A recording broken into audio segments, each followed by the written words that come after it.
stredná odborná škola technická, ulica 1. maja 22 v Zlatých Moravciach, ponúka žiakom atraktívne študijné odbory. Škola spolupracuje s významnými firmami v tomto regióne, ako sú firma Danfoss, MPLS a ďalšie menšie firmy. Študenti v rámci štúdia sa môžu vzdelávať v súkromnej jazykovej škole, ktorá sídli u nás v škole a môžu získať certifikáty na rôznych úrovniach. Po prípade sa pokúsiť s tým certifikátom uplatniť si náhradnú maturitnej skúšky z cudzieho jazyka. V akých odboroch konkrétne majú žiaci možnosť štúdia? Možno štúdia žiaci majú v študijných odboroch. Spomenul by som študijné odbory logistika, mechanik nastavovač, mechanik mechatronik, mechanik počítačových sietí a elektromechanik. V učebných odboroch sú to učebné odbory obrábač kovov, nástrojár, strojný mechanik, technicko-administratívny pracovník. Veľmi zaujímavý je učebný odbor elektromechanik, chladiace zariadenie, tepelné čerpadlá. Tento učebný odbor vyučujeme na Slovensku iba my. Čo sa týka prijímacieho konania, ako to prebieha a či treba na niektoré odbory robiť aj talentové skúšky? Prijímacie konanie prebieha formou pohovoru so žiakom a zákonným zástupcom, teda s rodičom. Talentové skúšky robíme iba pre športovcov Požitavskej futbalovej akadémie, ktorí u nás študujú a majú možnosť vybrať si z rôznych študijných odborov. Nedávno škola oslávila svoje 60. výročie vzniku. Za svoje dlhodobé fungovanie tak vychovala množstvo študentov, o ktorých šikovnosti niet pochýb.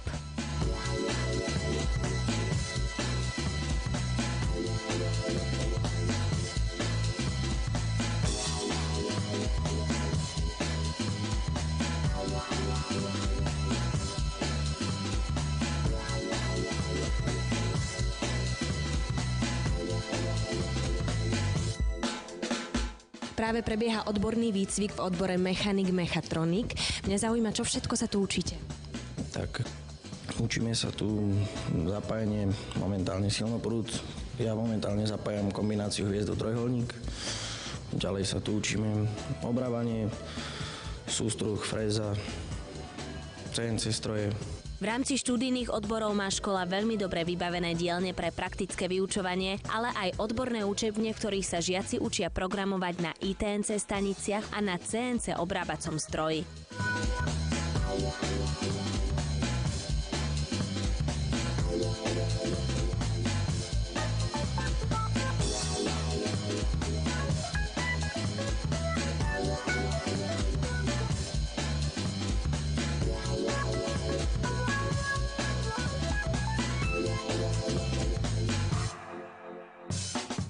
Medzi študijné odbory, ktoré majú žiaci možnosť na strednej odbornej škole technickej v Zlatých Moravciach študovať, sa radí aj odbor mechanik počítačových sietí. Po štvoročnom štúdiu končiaceho maturitnou skúškou absolvent obdrží výučný list.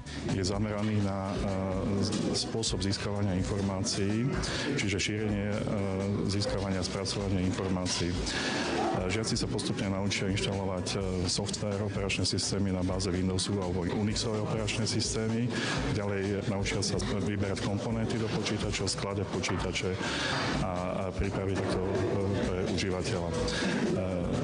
Celý študijný odbor je zameraný na spracovanie a šírenie informácií v rámci počítačových sietí. To znamená, že žiaci sa naučia manažovať, spravovať, nastavovať počítačové siete z pohľadu bezpečnosti, z pohľadu kvality šírenia informácií.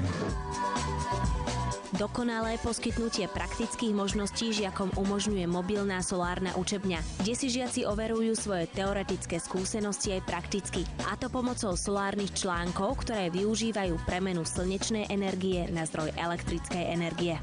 Mobilná solárna učebňa môže byť využívaná počas celého školského roka aj mimo priestorov našej školy. Táto mobilná solárna učebňa bola realizovaná prostredníctvom nadácie Ecopolis. Problematikou obnoviteľných zdrojov energie sa venujeme v našej škole už dlhšiu dobu. Sme radi, že táto téma našim žiakom nie je ľahostajná a zúčastňujeme sa rôznych projektov a súťaží, kde žiaci dosahujú vynikajúce výsledky. Plánujeme tento školský rok sa zapojiť do najlepšieho nápadu a do Enersolu. Projekty boli zamerané na produkty obnoviteľných zdrojov energie, výučbovne. Vyrobili sme prototyp, solárnu tašku a solárnu vetrovku. Čo sa týka najlepšieho nápadu, získali sme 1. 2. miesto a cenu sympatie, a čo sa týka Enersolu, 1. miesto vo finále a 1. 2. miesto vo vedľajšej kategórii. Praktické vyučovanie na škole je samozrejme doplnené i teoretickou výučbou a v tejto oblasti sa veľmi dôsledne dbá i na výučbu cudzieho jazyka. Ako to teda prebieha na hodine angličtiny, ako sa tu žiaci pripravujú? Žiaci sa tu pripravujú rôznym spôsobom, keďže v dnešnej dobe už prevažne všetci vedia využívať počítač, aj naša škola je už tak dostatočne lepšie vybavená, tak takmer v každej triede máme už interaktívne tabule a preto aj výučba anglického jazyka prevažne prebieha v takejto forme prostredníctvom notebooku. Už nevyužívame tú klasickú formu, ako napríklad, že máme tabulu a kriedu. Veľmi žiadaný je v súčasnosti odbor logistika, ktorý sa na škole vyučuje ojedinelými interaktívnymi formami a metódami. Logistika je nový 4-ročný študijný odbor pre chlapcov aj pre dievčatá, ktorý vznikol ako reakcia na požiadavky trhu práce. V poslednom období vzniklo na Slovensku aj v zahraničí veľa logistických centier, ktoré potrebujú kvalifikovaných odborníkov. Snažíme sa vyučovať našich študentov rôznymi inovatívnymi formami a metódami. Snažíme sa, aby žiaci neboli iba pasívnymi poslucháčmi, ale aby sa aktívne zapájali do vyučovacieho procesu a boli v pozícii partnera. Tieto zámery sa nám darí naplňať prostredníctvom skupinového vyučovania, metódami brainstormingu, zážitkového vyučovania a projektového vyučovania. Využívame učebné materiály z projektu Kvalitný v škole, úspešný v praxi, interaktívnu tabulu, dataprojektor. Tento študijný odbor je vhodný aj pre integrovaných žiakov. Študujú nám tu 2 študentky so zdravotným znevýhodnením, ktoré nemôžu sa tak často zúčastňovať vyučovania. No a práve tu je výhoda vyučovanie prostredníctvom počítačových prezentácií, keďže im môžeme poskytnúť toto učivo formou počítačovej prezentácie. Pre týchto žiakov sme vypracovali aj projekt a nadácia Orange im poskytla finančné prostriedky, za ktoré si nakúpili notebooky a nie sú ukrátené o nič z tohto vyučovania. Tento odbor som si vybral kvôli tomu, že je to športová trieda. Máme tu športové prípravy, kde sa zameriavame na futbal.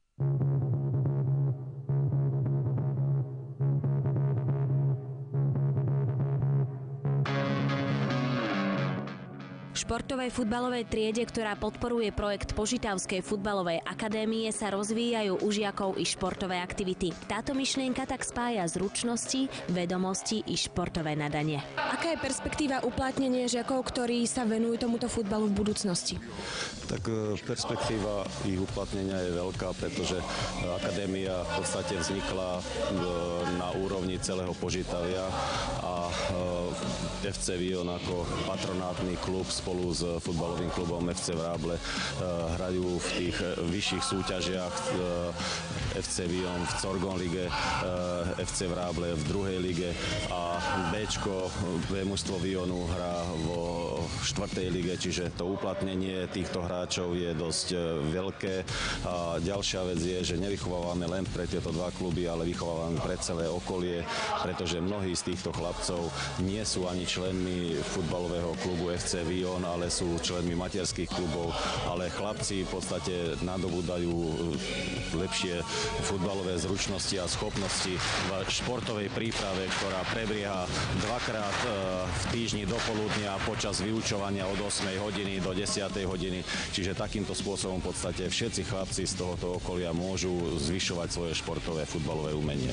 My chceme pracovať preto, aby tí chlapci, ktorí sú tu, aby raz okusili ten náš ligový futbal a možno niektorí aj v zahraničie. Aby boli žiaci správne pripravení na športové aktivity, ktoré máte na vašej škole, môžu využívať aj priestory posilňov. Nejakým spôsobom sa im venujete tu? No, to nie je iba na hodinách povinnej telesnej výchovy, ale zároveň aj na mimoškolskej činnosti, to znamená krúžkovej činnosti, posilovací krúžok. Žiaci môžu pravidelne navštevovať po vyučovaní posilňovňu. Nie sú to len žiaci z našej školy, prichádzajú k nám žiaci aj z druhých moraveckých škôl. Samozrejme, učíme ich základom posilovania, niektorí, ktorí ešte prvý začínajú a snažíme sa im aj dbať o bezpečnosť pri cvičení. Vidím, že tu majú možnosť vyučiť aj niekoľkých strojov. Čo nové ešte pre nich máte pripravené? Snažíme sa vybudovať aj gymnastickej telocvični možnosť visových náradí, to znamená na hrazde cvičiť, na bradlách a posilovať ruky aj tým spôsobom, že chceme vybudovať tréningovú lezeckú stenu, ktorá budú môcť využívať aj naši žiaci počas hodín telesnej výchovy. Dosť podstatne sa to zlepšuje. Oproti tomu prvému ročníku úplne sa začali meniť vnútorné priestory vlastne školy a výmena tabu. Už toto je krajšie o dosť. Ja som tiež spokojný so všetkým, s výučbou a tak. Nemám si nejaké problémy. Myslím, že som si dobre vybral.